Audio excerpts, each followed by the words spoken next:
or welcome back to another episode of Way Too Wifey. I'm your host, respectfully Gabby, and in this podcast we talk all about dating and relationships in this modern day. I cannot freaking believe that this is the last podcast episode of the year. 2020, my mind right now is already on 2023. I feel like I have been constantly thinking that it's already 2023, like I'm over this year. I also thought this was going to be a huge year for me, and it ended up being just like subpar, but we have a couple weeks left. If you're watching this, I'm recording this early, but if you're watching this, we have like a week left, if that. Thank you for everyone that has tuned in this year. It's only been about 6 months that I've made this podcast, but I swear I'm so excited for what's to come in 2023. I just feel like this is about to be a huge year for me. 2022 just didn't do it. Not a lot of shit happened until like maybe this last month of December, when everything is just starting to like come together, literally break apart. If I'm being honest, I'm losing a lot of friends.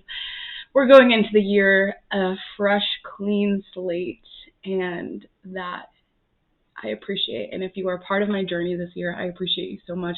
Even if we don't talk anymore, even if we are not cool anymore, we didn't end on bad terms. If that's how you think that we ended, then maybe rethink the narrative. But we're all fine. Everything's fine. But let's hop into the episode. I wanted to do this episode because I actually had a TikTok that got pretty big. It was about being emotionally unavailable. I'm not gonna lie, it took me a lot of time to self-reflect and kind of realize, like, oh my god, maybe I might be slightly emotionally unavailable, and maybe that's why I haven't attracted the right person yet. But it took me, probably a couple of guys ago, just realizing, like, maybe I am still entertaining these little fuckboys because I myself am not ready, or I'm like scared to settle down, or scared of a commitment, or scared of something real.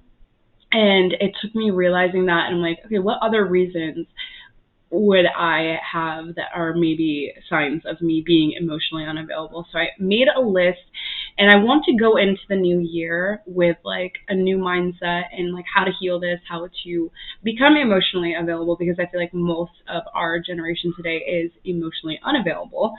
So I wanted to, make 2023 my emotionally available year. And how are we going to do that together? Well, let's start off with the 7 ways to tell if you are emotionally unavailable. Number 1, you are dating people that constantly are hurting you. So what I mean by that is that if you are constantly going after the F-boy, the F-girl, and like thinking that you're going to change them, thinking that you are going to have them settle down, thinking that this is your person, and you constantly, deep down they're probably going to hurt you, but you still want to entertain the idea of, what if I'm the one that changes them? Or like, what if I can be that person that changes this person's mind? If you are entertaining these people still, and you know that they're constantly hurting you, you yourself are probably emotionally unavailable, just because I know when you are completely healed, when you are healed and ready for something real, that isn't even a thought on your mind. Like, I honestly can tell you right now that moving forward, the like F-boy is not attractive to me anymore. It's actually like a big turnoff as I'm beginning to really heal myself. So that is number 1. Number 2 is the nice guy or the nice girl. Do they seem boring to you? I have had so many people. This isn't necessarily me, because I am definitely warming up to the idea, and I actually know that I want this now. But the nice guy and the nice girl, I've noticed so many of my own friends being like, ew, like, no, I could never, they can never date these kind of people, but like, and then they go after the people that are toxic and, are definitely going to hurt them. It's because you haven't healed. And when you are until you are at the point where you're like, I absolutely cannot go into another relationship where this person is going to hurt me. I am sick and tired of this shit. I don't want to be treated like shit anymore. Until you're at that point, you are never going to be ready to get into a healthy relationship. You are going to overlook the nice guy and nice girl because it seems boring, because you don't have those highs and lows of like, what if what if this is like actually something like meaningful and real, and that scares people. So number 3, this one I used to do, but I don't do so much anymore. I'm actually like very good about cutting things right where they're at. But number 3 is if you continuously talk to people that live out of your state, out of your city, whatever, if someone lives elsewhere and you continue to attract people that live elsewhere. There was a time in my life where every single person that I was talking to did not live by me. And that is because I was emotionally unavailable. And also, when people live far away from you, you know that it can't turn into anything. So in your mind, you're like, okay, I like the idea of having someone around, but it's not too serious. It's not going to get too crazy. But I can still text them when I'm bored, and maybe I'll see them, maybe I won't. But at the end of the day, we're not going to get into a relationship. And that is why a lot of people are more open to entertaining people from out of the state, out of the country, out of wherever, because likely the chances of that happening are very slim. And if it does happen, that story that you have behind it is like, oh my God, how romantic that we like talked and we had this long distance fling and then one of us moved into the other place. Like, it's a cute story, I get it. But more likely than not, if you are only entertaining people that live far away, you're probably emotionally unavailable. Number 4, you get turned off when people are actually interested in you. I have so many friends. I'm thinking of one specifically. They're probably never going to watch this video, I'm not going to lie. So this person, whenever someone likes them, they're immediately like, ew, why are you so obsessed with me? Like, why are you so obsessed with me? It's like, this person would actually probably be a good fit for you if you were in the mindset of like, hey, I actually want a relationship. I want to entertain a relationship right now. But you are overlooking this person because they actually like you. So you are going to continue to go after the person that is bad for you and doesn't want you, because that thrill and that chase and the ups and downs and the highs and lows is what you're addicted to. Number 5.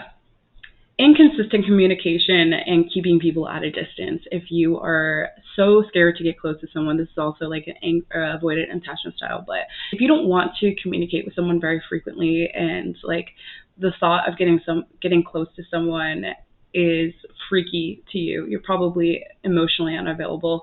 This is also a trait of being avoidant attachment. And we'll get into that maybe in a different episode. But if this sounds like you, if this one resonated with you, maybe look at avoidant attachment style and do some research on that. Number 6, hard time expressing your emotions. So if you have a hard time in knowing what you feel and expressing how you feel, that is probably a good indication that if you're not in touch with your emotions, you're emotionally unavailable. Like, direct correlation of not being emotionally available. If you have a hard time expressing how you feel, that is a good sign that you are not ready to settle down.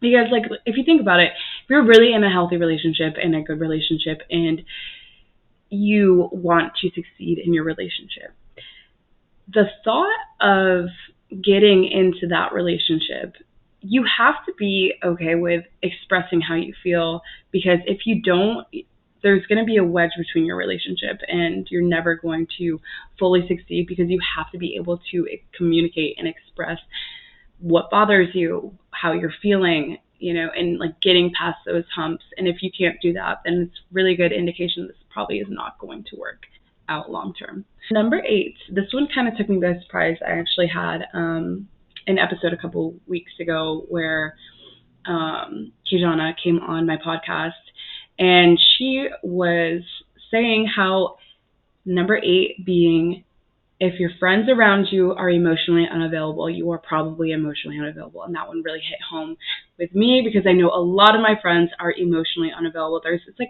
split up. So the people that I hang out with the most, I think, are probably the most emotionally unavailable. So that's a telltale sign that, hey, maybe I should look at, why I am emotionally unavailable. And that is the next part of this segment, is why do we become emotionally unavailable and how to change it? I think that why we are emotionally unavailable is someone obviously hurt you. And that's like really what it comes down to. Someone or something hurt you.